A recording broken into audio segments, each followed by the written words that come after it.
How do you know if you can be good at something, but you've never tried before? There's a version of you that you've never met, not because you're lazy and not because you're weak, but because you don't know how to accept your weaknesses and actually get better at them. I'm not here to shame you, but I'm definitely not here to baby you either. I've always been the type of person just to tell it how it is, no sugarcoating. The weakness you're scared to face is the key to the life that you dream of. Hiding your weakness makes you weaker. Growing up, nobody teaches you how to deal with weaknesses. You were taught how to hide them. If you ever felt scared, somebody either told you to stop acting scary or just to man up. If you ever felt hurt, just to get over it. We pretty much learn how to suppress our emotions and not actually deal with them. And the crazy part about that is, when you suppress your weaknesses, they don't go away. They're just gone for a minute. They just come back in ways you don't even realize. It tends to show up in ways like in your anger, your anxiety, your relationships, and in just your lack of discipline. Your weaknesses doesn't mean you can't be good at it. It just means you haven't actually worked towards improving it. Now I'm gonna tell you all about a time where I felt like I was dealing something similar to this.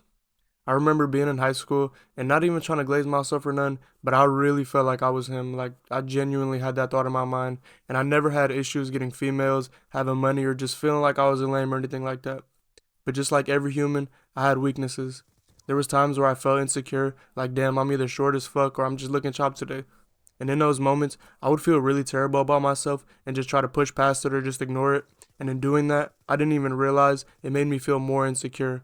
The fact that I decided to push it away and not just reassure myself. And it was always so weird to me because I've always been super confident. Like I was always the type of person to just be trolling in class. And I've also always been really good at articulating myself. But pushing those emotions away, it started to affect those things too. I started to not want to shoot the ball at practice because I wasn't confident in my abilities.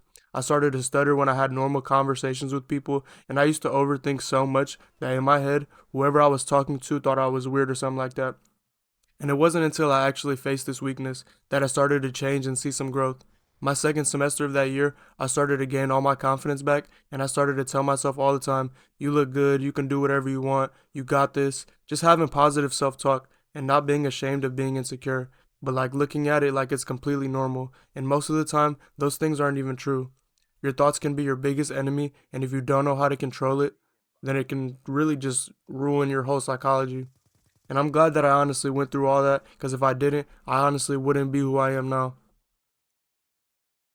Turning weakness into power. Now let's talk about transforming. Not dreams, not fake confidence, real, true growth. This is how you turn real life weaknesses into real life strength. Turn your anger into discipline. Angry people usually make excellent athletes, entrepreneurs, and leaders. Once they learn to channel it in the right way, you can look at anger as power without direction. Give it some time and thought, and you'll be unstoppable, I promise. Turn overthinking into being aware. Overthinkers notice every little pattern, tone shifts, energy changes, you name it. Once you stop your mind from running around and start analyzing things, your brain becomes a weapon. Turn being emotional into having compassion for others. You feel deeply for others because you process emotions different.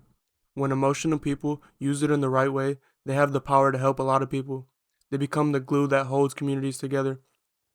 Turn your fear of being alone into independence.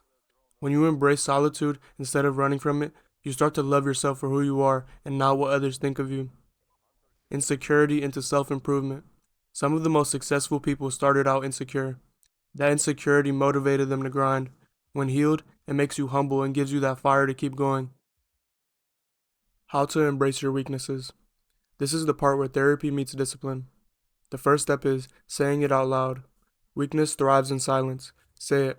Expose yourself. Be realistic. Stop lying to yourself to make you feel better. Step 2. Understand the root without blaming your past. Your past explains your weaknesses, but it doesn't get to own your future.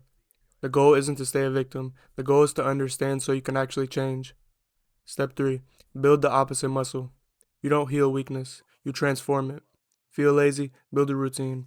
Angry? Build self control. Insecure? Build confidence. Avoidant? Start to commit to small things. If you're overthinking, act on it first and then analyze it second.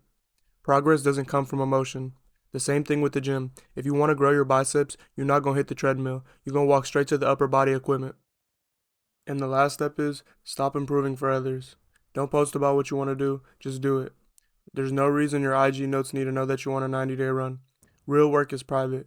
Real confidence comes from the work you put in when nobody's watching. You don't need to pretend you're perfect, you just need to be honest enough to evolve. And to finish out the video, your weakness is not your enemy. It's a message, a blueprint. When you start to embrace it, you gain access to the version of you that's been waiting on the other side. So stop running and hiding and start understanding. Because the day you face your weakness is the day you stop being controlled by it.